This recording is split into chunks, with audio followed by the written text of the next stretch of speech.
I can't say that. And he should feel wrong, because how you the president of this label and you calling in talking about you ain't got motion? What was the ESTG feature gonna do for you? Like, what the heck? That shit. Come on now. This is like a prestigious, legendary label. And I think the reason, like, Trell holds the major L on that, like, a big, and I know I critique him heavily, but it's, heavy is the head that wears the crown. But he takes the L for that simply because it's your platform that allowed one of the most legendary labels to be perceived in that way, or to even project that kind of behavior. Because when have you ever seen like a TDE in that kind of manner? You never hear about drama with TDE, and they have some of the biggest artists in the world.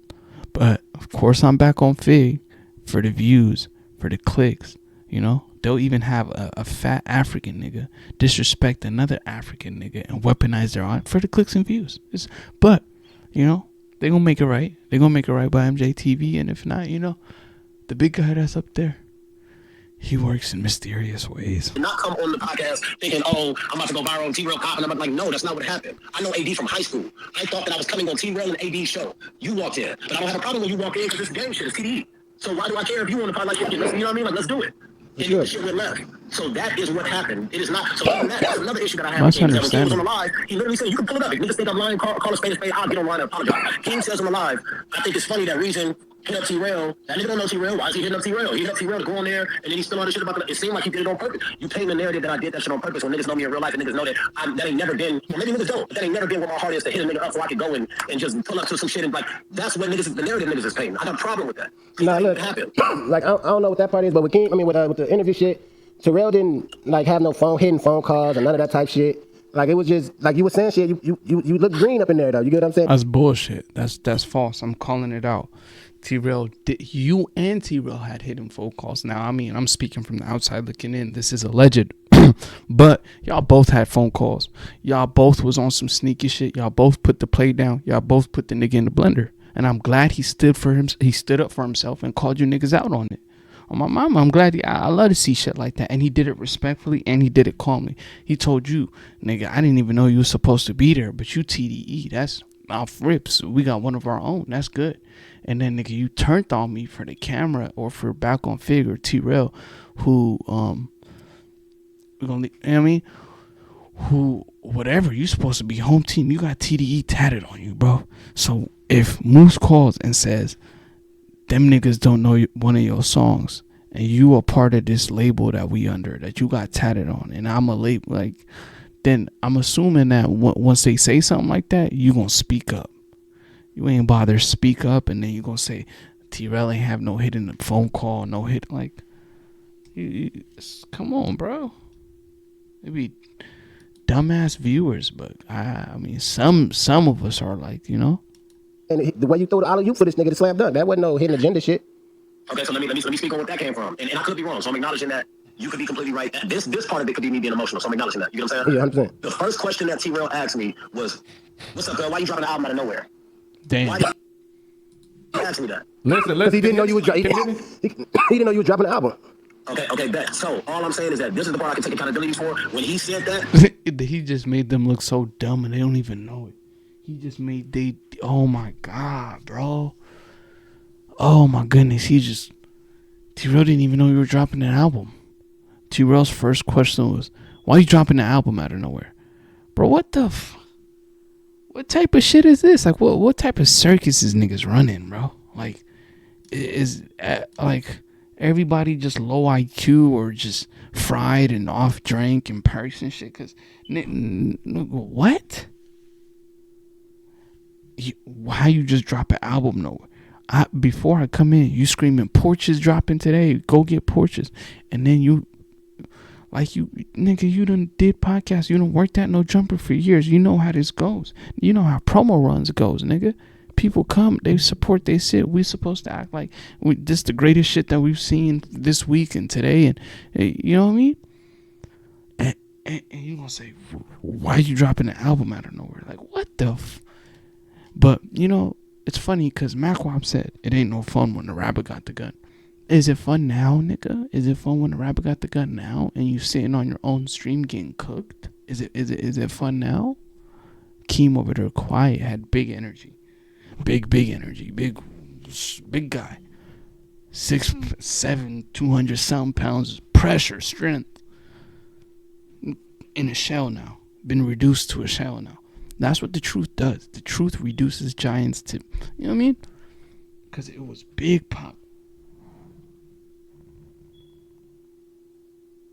He said, did you ever drop your No Jumpo Civil War video you were making? Oh, man, you remember. Shout out King Cash. You remember about that. Gen Z said, Mac and Keem have nothing to do with Reason and Moose's argument, though. I think they just caught us straight, to be honest, gang. Reason just all in his feels because Moose shamed him out on BOF. I feel that. I could respect that. But then I can't, because you saying Mac and Keem have nothing to do with Reason and Moose's argument, though. For one, Mac even said, like, I made this tweet because the argument, it ain't no fun with the rapper got the gun. Why you do that? Like, that's petty. So if you, like me, I'm a match energy type of person. If it's love and hugs and admiration, that's what we doing. If it's fuck you, let's, you know what I mean? Do what we got to do to make sure we get home and feed our families, then that's what we doing. But you, TDE, and you couldn't name one song. Keem is supposedly saying like they brothers or whatnot, and he couldn't name one, and he couldn't name one song, or he couldn't message mackwop or Keem or Trell, be like, y'all got one of our own coming today. Make sure y'all take care of make sure y'all do y'all thing. Obviously, they have that kind of rapport where it's like, man, don't fuck up the interview. He TDE, or you know what I mean? Y'all couldn't have done that. So yeah, bro, I get your point, but I gotta call that out. I can't say that. You feel me? I can't say that. And he should feel wrong, because how you the president, the big guy that's up there, he works in mysterious ways. You know? He works in mysterious ways. Because of how I was feeling, it triggered me. It made me feel like, yo, niggas is having like, so even when you go back and watch the stream, you'll see me say, I try to get out of it. I try to get like a Gen Z, PCS or shit you like get what that. I mean? You never hear nothing from Gen Z. So let me pause. It's TDE Top Dog. They don't lie to each other. Moose just telling them how it is. King Cash, I wonder if you're going to make a No Jumper universe video with all this drop popping off. Honestly, bro, I'm going to just keep it a buck. If I'm trying to find like a real deal editor, like a real, like, thankfully February was my best month on YouTube, and you know, my God is abundant, so this is gonna keep up. I'm gonna be able to get an editor and keep him on payroll and be able to pay him consistently, so that'll be much easier. But right now, bro, I'm burnt out. I got a job, nigga. I take care of the family, shorts and video, man. But you know, I'm blessed nonetheless.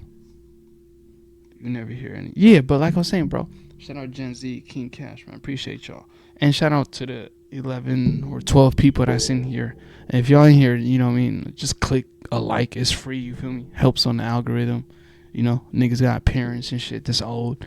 Niggas trying to retire them and shit. But no, you never hear TDE say nothing, correct? So if you see TDE back on Figg, the president, going back and forth with an artist, and they talking about an ESTG feature would have never worked for you, or the niggas you interviewing with don't know one of your songs. Like, honestly, I ain't gonna lie, I was like, this is messy, this is yucky, like, this distasteful, like, honestly, distasteful. But and the part that I don't like about it, okay, it's for the views, it's for the clicks, niggas ate that day, but don't get mad when Gina views and reasons when they eat. Just like the fat stutterbox nigga. You want to play with your audience and clown me and do all of this. Don't be mad when I'm presented with my opportunities and I eat. You know what I mean? So I get it. Y'all did COE, and the nigga pulled the crazy COE on y'all. That nigga pulled the crazy. That nigga put the carpet under y'all room. That nigga went to y'all homegirl, sat with y'all homegirl, and said, hey, I'm finna pop it to you about these niggas. I ain't gonna lie. Let's see if the clip is up. I think I don't know if I don't feel like rewinding it all the way, but he say, Genevieve says, last time you was viral, you look very uncomfortable. He's like, them weird niggas. I said, ooh wee, but I don't know if I pause it. Yeah, AD. So you didn't even know where you was going? I didn't know that Matt for the whole time, and it's like, nigga, you just stepped out if you needed your. We know he done no theory. As soon as I sat down, the first question. You went on back on Figg. Due to the Yeah, that's competitive right, nature. perfect. This is why y'all need super chats right here. That's why a nigga need super chats right here or memberships. They let a nigga do memberships now. You feel me? So that's why the membership's important. About music, talking about TDE, talking about the album, et cetera, et cetera. Your manager called in. Yeah, he called in. Also the president of the label. And King Cash, love one, appreciate you, bro. We're going up this year. Yeah. Just watch by the end of the year. Yeah, on air. It's like a conversation that we've had like plenty of times behind closed doors. But I was just at like thing as a man that I'm like that was probably the hardest time as a man I had to like control my emotions. 3 You know what I'm million saying? views, Because it could have backfired like way worse than it already did. Well, let's get some context for the people who didn't see it or forgot. You went on back on Figg and you guys were talking about music, talking about TDE, talking about the album, et cetera, et cetera. Your manager called in. Just got on Friday. There's some type of level in there for me that like, you know. Okay, so the last time that, you know, you went viral, you was looking real uncomfortable on camera. Yeah, them weirdos niggas. Ooh. Y'all heard it. Y'all heard it. I knew I wasn't tripping. I knew I heard it. My ears are very keen to those words. Comfortable on camera. Yeah, them weirdos niggas. Oh, you was on back on Figg. Yeah. Ooh.